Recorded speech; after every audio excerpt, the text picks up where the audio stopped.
Dan malam hari ini juga kami dapat berbagi bersama umat Buddha seluruh Indonesia, dan berbahagia sekali saya secara pribadi dapat berbagi dan sharing dhamma dengan ibu bapak sekalian. Ibu bapak dan saudara-saudara sedharma yang berbahagia, malam hari ini tema yang begitu cukup menarik, yaitu semangat gotong royong. Kita, bangsa Indonesia, warga negara Indonesia, memiliki ciri khas, karakter, kepribadian dari masyarakatnya, yaitu tentang gotong royong. Gotong royong merupakan sebuah kalimat yang terdiri dari dua kata, gotong dan royong. Apa itu gotong dan apa itu royong? Ibu bapak, saudara-saudara sekalian, gotong itu adalah mengangkat. Sedangkan royong itu adalah bersama-sama mengangkat sesuatu yang dianggap berat, sehingga memerlukan kebersamaan untuk mengangkat lebih dari 2, 3, 4 atau 5, bahkan lebih orang untuk mengangkat beban tersebut. Maka disebutlah gotong royong. Nah, istilah gotong royong ini merupakan sebuah ciri khas dari bangsa Indonesia. Dari bangsa Indonesia. Kita, masyarakat Indonesia itu punya ciri kepribadian gotong royong. Dari dulu sampai sekarang, dari desa sampai kota itu, masyarakat kita itu punya kesadaran yang begitu sangat luar biasa dengan yang namanya gotong royong. Dan ini tidak bisa dipungkiri oleh kita, warga negara Indonesia yang memang memiliki kepribadian tersebut. Nah, ibu bapak dan saudara-saudara sedharma yang berbahagia, gotong royong itu dikerjakan untuk mencapai sebuah tujuan. Bersama-sama mengangkat sebuah beban yang dianggap memang berat untuk terangkat dan terselesaikan. Jadi gotong royong ini perlu sebuah kebersamaan untuk mengangkatnya. Nah, kita itu manusia. Kita itu manusia yang tidak dapat hidup sendiri. Kita manusia adalah makhluk sosial, makhluk yang tidak dapat hidup sendiri. Kita hidup di lingkungan yang memang di situ banyak masyarakat, keluarga, saudara, dan sebagainya. Makanya kita sebagai makhluk sosial itu tidak dapat bisa hidup sendiri. Kita hidup memerlukan orang lain. Makanya kita disebut manusia yang memang adalah makhluk sosial. Gotong royong ini adalah merupakan salah satu kepribadian sosial masyarakat Indonesia.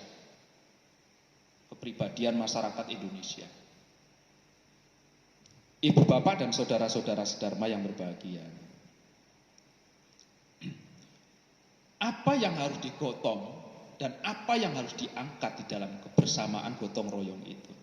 Saya berikan contoh di desa maupun di kota. Kalau di desa itu, pada masa itu ketika saya kecil, orang kalau mau memindah rumah, jadi rumah itu terbuat dari kayu, kerangkanya semua kayu. ketika rumah itu harus dipindah dari satu tempat ke tempat lain yang jauhnya bisa 300 meter, 500 meter, itu tidak pakai kendaraan. Diangkat pakai alat berat gitu, enggak. Tetapi dibuat kerangka serupa mungkin agar dapat diangkat. Palang pakai bambu. Lalu masyarakat bisa dibilang satu dusun memerlukan 50 orang, 70 orang, atau 100 orang untuk mengangkat rumah itu. Semua masyarakat itu dikomandoi. Ada yang sebelah kanan, sebelah kiri, belakang, tengah, memposisikan dirinya masing-masing bagaimana bersama-sama menyumbangkan tenaga ketika bambu pengangkat itu ditaruh di bahu, lalu dihitung. Siap, 1, 2, 3, semua teriak, angkat, tidak. Lalu jalan. 300 meter, 500 meter jalan bersama-sama di komando.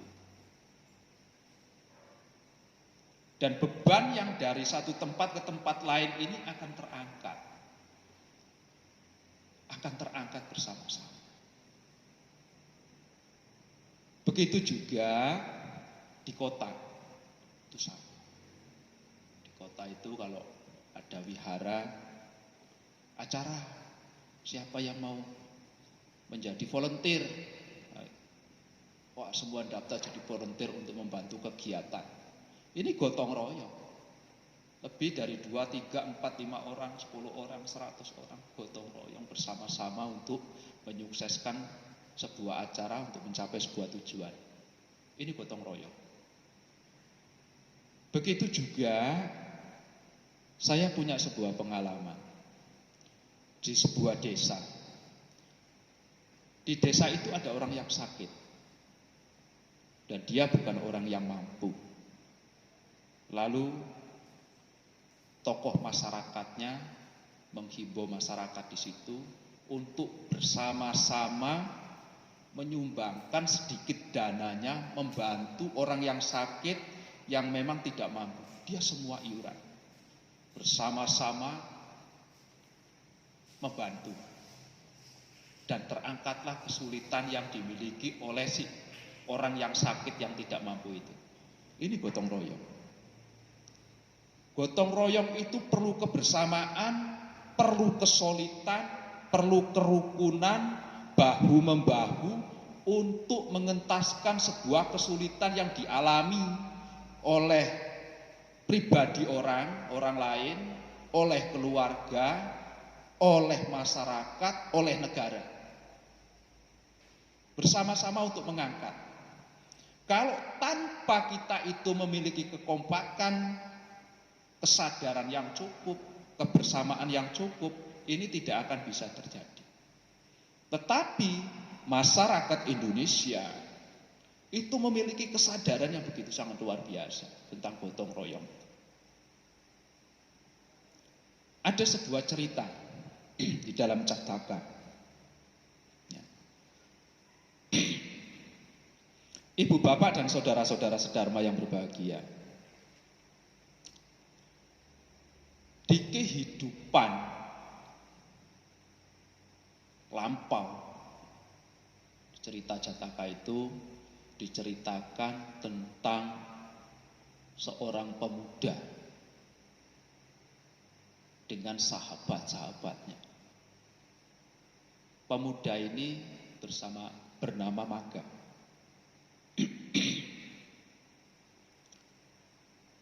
Jadi si Maga ini merupakan calon dewasaka. Ketika itu Buddha dengan seorang upasaka yang bertanya, kenapa dia itu bisa menjadi seorang dewasaka, menjadi saka raja para dewa, menjadi saka raja para dewa. Upasaka ini bertanya, ada seseorang yang tahu tentang siapa Dewa Saka dan kenapa bisa menjadi Dewa Saka. Maka menemuilah Sang Buddha. Nah, guru Buddha ini menceritakan kenapa dia itu menjadi Dewa Saka dan juga dengan pengikut-pengikutnya, bahwa kehidupan yang lampau Dewa Saka itu bernama seorang upasaka yang bernama Magga. Magga ini punya kebiasaan memperbaiki jalan-jalan yang rusak. Jalan rusak ditambal, membuat taman-taman, membuat tempat peristirahatan di pinggir-pinggir jalan. Dan terus begitu. Di rumah si Magga ini ada 4 wanita. Ada yang bernama Nanda, ada yang bernama Citta, ada yang bernama Sudama. Yang terakhir adalah bernama Sujati. 4 wanita ini. 3 wanita ini memiliki kebajikan mendorong, mendukung apa yang dilakukan oleh Magga. Apa yang dilakukan oleh Magga? Memperbaiki jalan, dia juga membantu ketika membuat taman, ketika membuat sumur, ketika menyiapkan tempat-tempat untuk cuci tangan, tempat untuk minum, membangun tempat-tempat peristirahatan. Dia bersama-sama ketiga wanita tadi, yaitu Sudama, Nanda, dan Citta.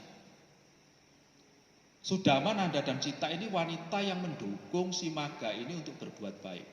Semakin lama juga ada sahabat-sahabatnya juga yang ikut membantu.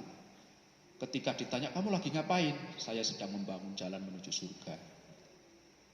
Oh iya, saya ikut. Terus bertambah sampai kurang lebih 32 pemuda yang bersama-sama untuk gotong royong memperbaiki jalan yang rusak, menyediakan tempat air minum, para pelancong, menyediakan tempat peristirahatan dengan taman-tamannya, semua ikut. Tapi suatu ketika, ibu bapak dan saudara-saudara sedharma, ada seorang tokoh masyarakat di situ, kepala desanya ini, orang yang punya bisnis minuman-minuman keras dan juga beberapa jualan-jualan. Pemuda yang fokus mengikuti Magga berbuat kebajikan gotong royong ini akhirnya jarang nongkrong minum, ngumpul-ngumpul yang tidak bermanfaat. Semua ikut kerja bakti. Maka si kepala desa ini membuat fitnah laporan kepada raja. Ada seorang pemuda bersama teman-temannya itu merusak hutan dan mencuri. Maka diperintahkan untuk dihukum. Si pemuda ini dijemput.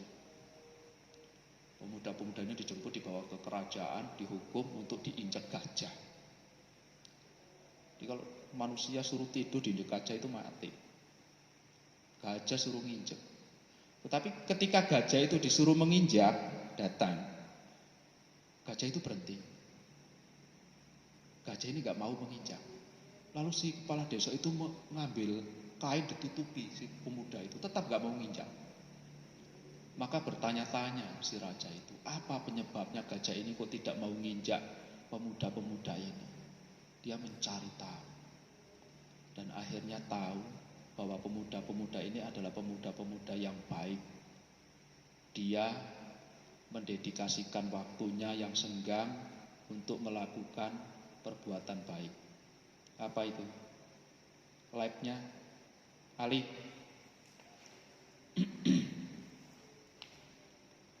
Kok bisa? Lanjut.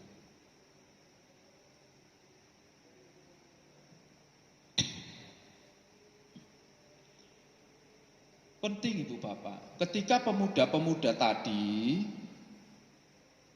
ditahu oleh raja bahwa dia orang baik, maka dilepaskan dan didukung oleh raja untuk melakukan kebaikan dan dilanjut lagi perbuatan baiknya. Membuat jalan, ketika jalannya nggak rata dibuat rata, ketika jalannya licin dibuat nggak licin, dibuat senyaman mungkin ketika orang itu mau lewat. Begitu juga ketiga wanita itu, Sudama, Citta, Nanda. Ini baik, wanita baik yang mendukung laki-lakinya untuk berbuat kebajikan. Nah, tapi satu wanita yang bernama Sujati ini nggak yakin sama kebajikan, nggak pernah mau ikut mendukung, nggak pernah, tapi bersolek di rumah. Tiap hari bersolek, diajak untuk kerja bakti, gotong royong itu bersolek, nggak mau. Ketiga wanita sibuk membantu, melengkapi apa yang perlu dilengkapi agar semua hasil kerjanya gotong royong itu sempurna. Si Sujati sibuk bersolek, mempercantik diri, menghias diri. Ketika waktunya sudah tiba, usia sudah lanjut, dan mereka meninggal dunia, maka terlahir menjadi Dewa Saka. Bersama juga 32 temannya, bersama juga 3 wanita terlahir di alam Dewa Tawatimsa.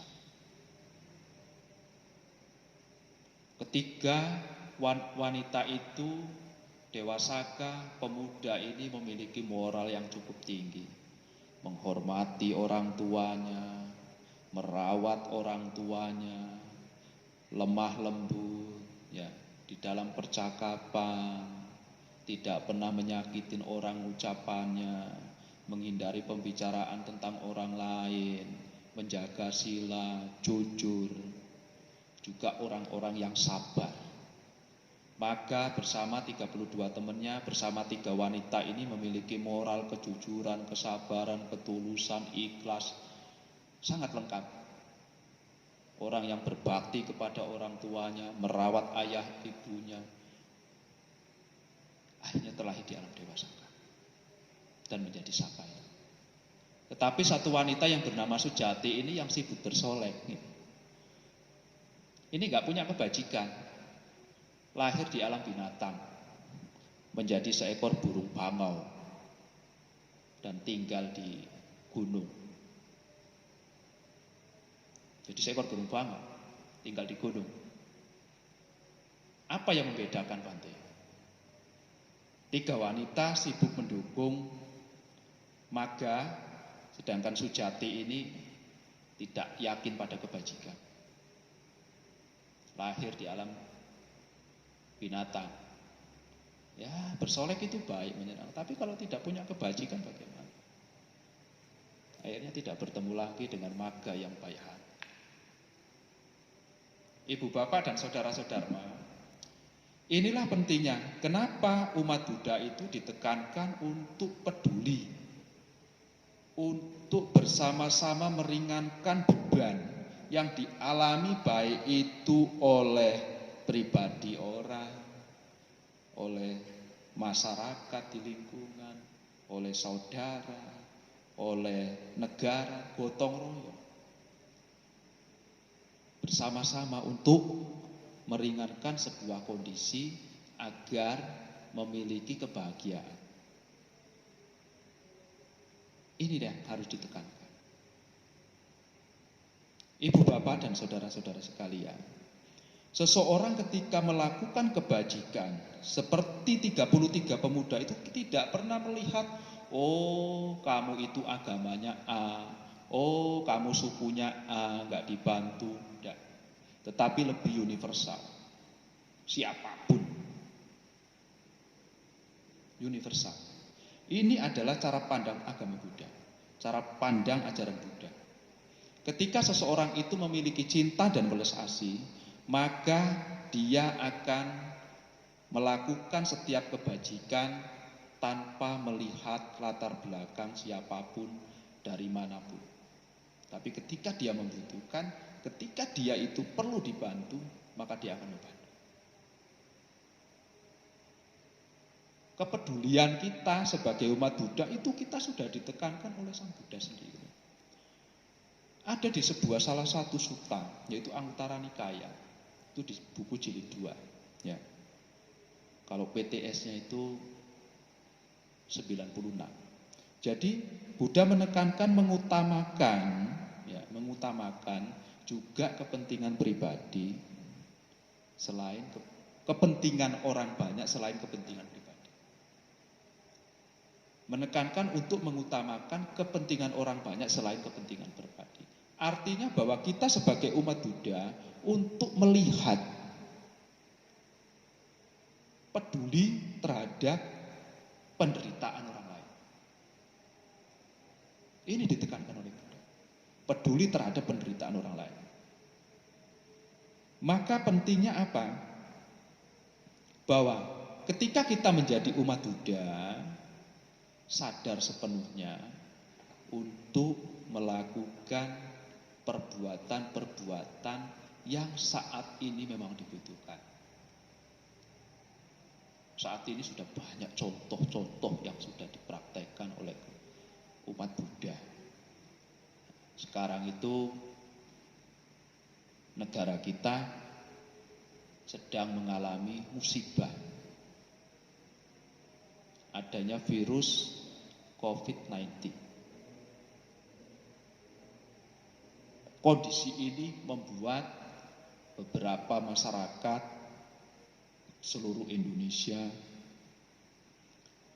mengalami dampaknya. Kalau saya lihat di media sosial, di komunitas-komunitas baik itu lembaga pemerintah atau lembaga-lembaga non pemerintah, itu bahu-membahu untuk membantu meringankan beban masyarakat warga negara Indonesia dan juga membantu pemerintah bagaimana cara mengatasi agar cepat terselesainya musibah yang terjadi di negara Indonesia. Kita lihat di media sosial itu, saya coba amati, luar biasa gerakan-gerakan gotong royong kepedulian warga negara Indonesia. Luar biasa. Inilah cermin kepribadian bangsa Indonesia dan kepribadian umat Buddha. Jelas. Welas asih, peduli ini penting. Buddha menekankan itu bagi siapa saja yang selalu mengingat, meningkatkan pada siang ataupun malam hari. Siapakah orang-orang yang menuju alam surga? Bicara surga lah. Mantap dalam dhamma, lalu memiliki moralitas. Ia adalah mereka-mereka yang membangun taman-taman, menjaga hutan, menanam hutan. Orang-orang yang membangun jembatan, ada jembatan rusak, ada jalan yang berlubang ditutup, ada orang yang perlu membantu, dibantu. Ini adalah cara agama Buddha. Apa yang didapat? Keindahan alam surga. Keindahan alam surga. Tidak melihat siapapun fisik kesulitan. Ini pentingnya kita sebagai umat Buddha, Ibu Bapak dan saudara-saudara. Apa yang diperlukan kondisi itu? Ya. Kalau kita sebagai umat Buddha itu memiliki jiwa yang sedemikian rupa, maka manfaatnya besar sekali. Menumbuhkan sikap saling tolong-menolong antar keluarga, sahabat, masyarakat dan negara. Saling membantu, saling bahu-membahu, menciptakan kebersamaan, membangun hubungan sosial, membangun hubungan kekeluargaan yang penuh dengan cinta kasih dan kasih sayang. Mengingatkan kita itu sebagai manusia yang benar-benar luar biasa, produktivitasnya di dalam kebajikan. Ini pentingnya, meningkatkan persatuan negara. Kita hanya perlu apa? Kita perlu untuk bentuk itu adalah kita perlu kekompakan bersama-sama. Ketika kita kompak, ketika kita bersama-sama untuk mencoba mengangkat sebuah beban yang dialami oleh negara Republik Indonesia, oleh masyarakat kita, oleh sahabat kita, oleh saudara kita, maka kita akan cepat terentaskan dari penderitaan. Perlu persatuan, perlu kebersamaan. Ini yang dipentingkan. Nah, Bante akan ceritakan sebuah cerita.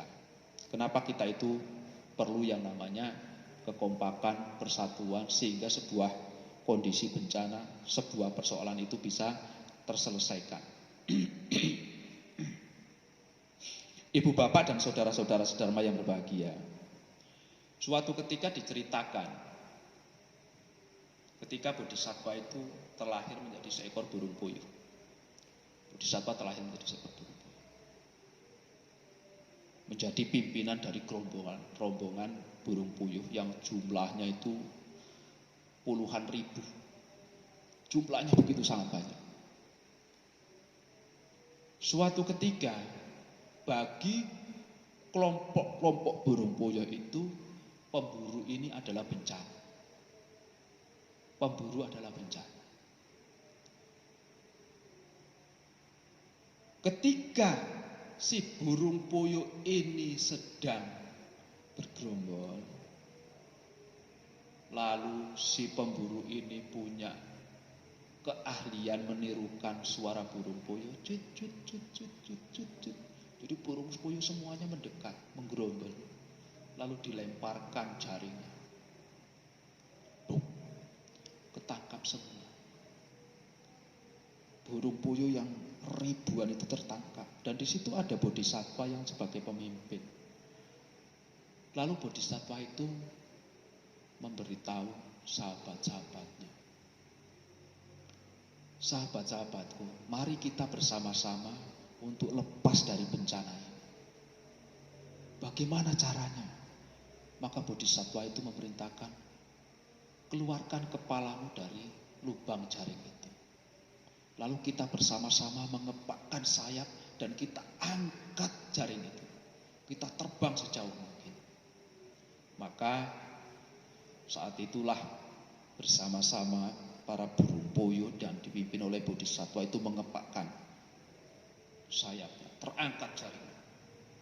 Jauh dari si pemburu, maka dia menjatuhkan jaringnya itu dan dibuat simpul-simpul rumit oleh burung-burung itu.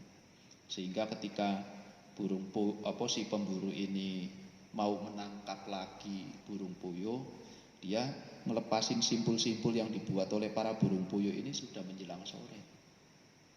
Sudah sore. Sehingga tidak dapat nangkap lagi. Nah, tapi suatu ketika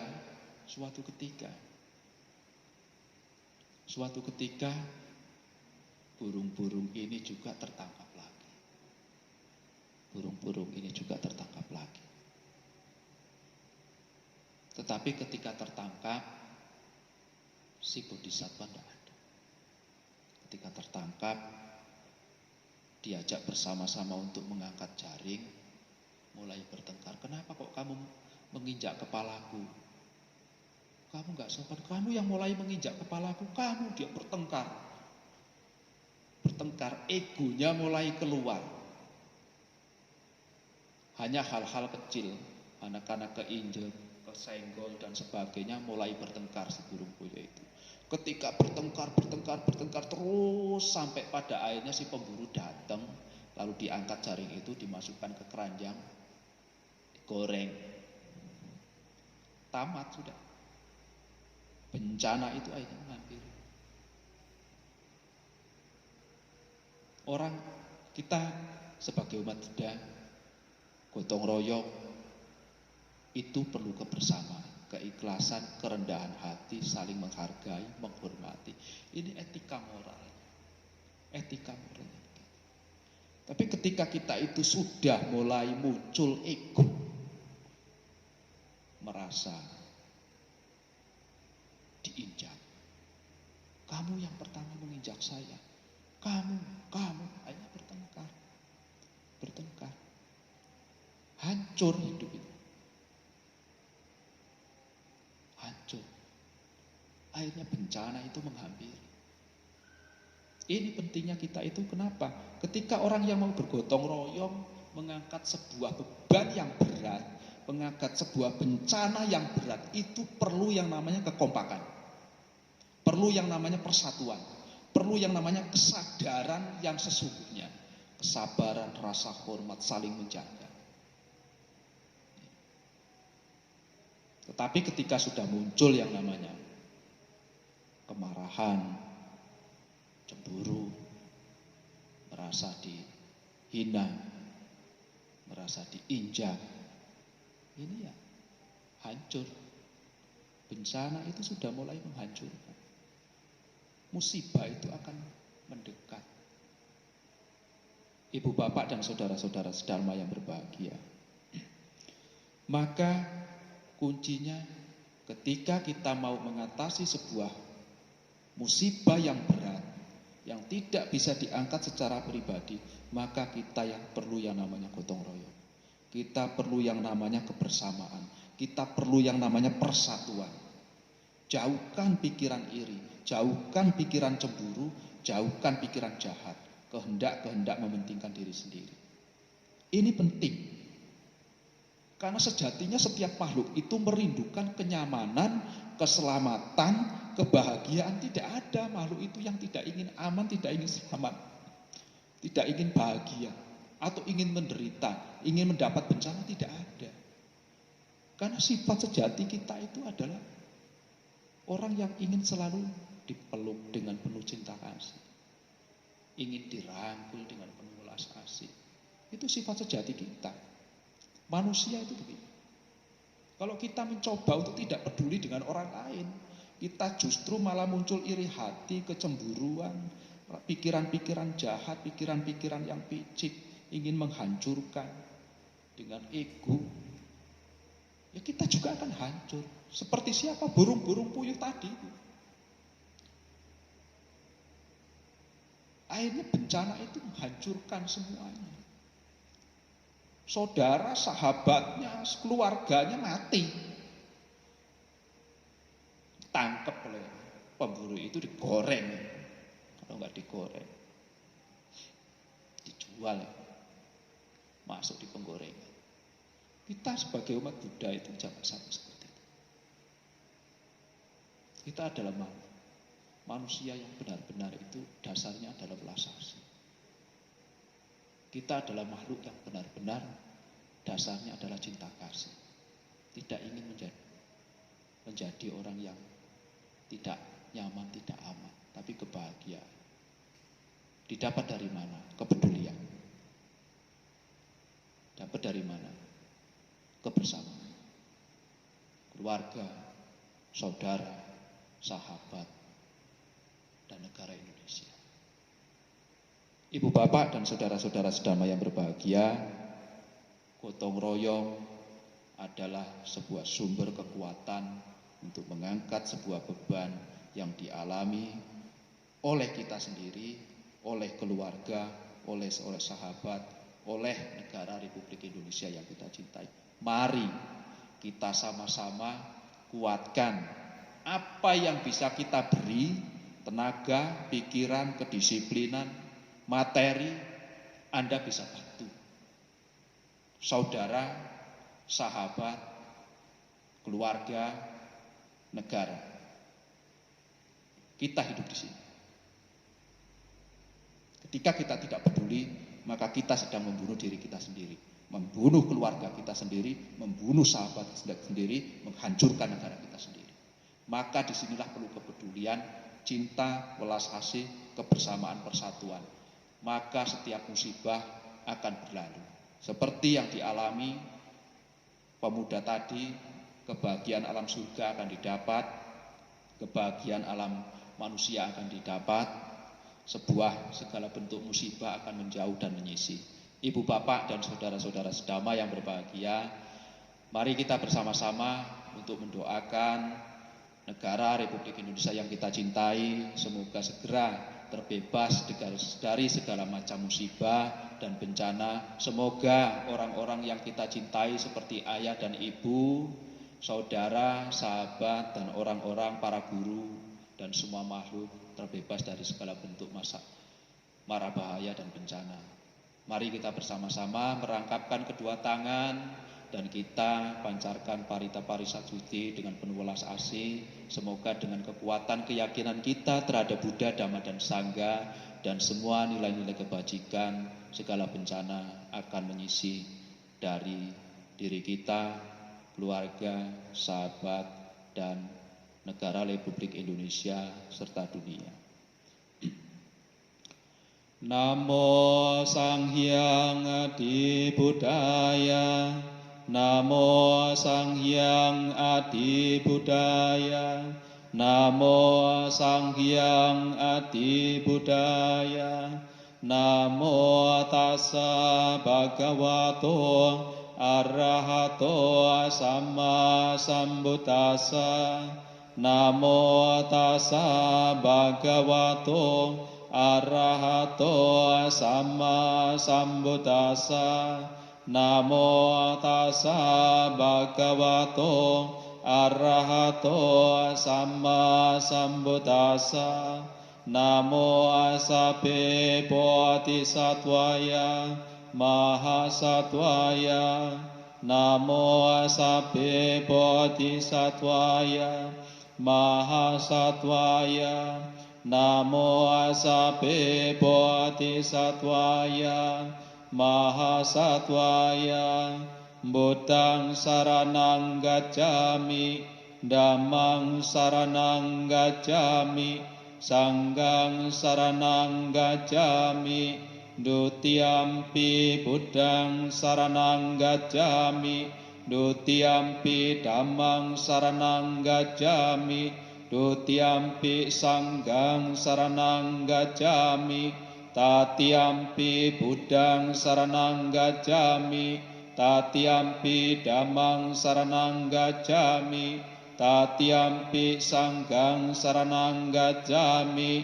Iti piso bhagava arahang sama sambuddho, wicacarana sampanno sogato lokawidu, anuttaro purissa dhamma sarati, satta dewa manusanang buddho bhagawati, sawakato bhagawata dhammo, sanditiko akaliko ehipasiko, opanayiko pacatang weditabo vinyuiti, supatipanno bhagavato sawaka sanggo, ujupatipanno bhagavato sawaka sanggo, nyayapatipanno bhagavato sawaka sanggo, samicipatipanno bhagavato sawaka sanggo,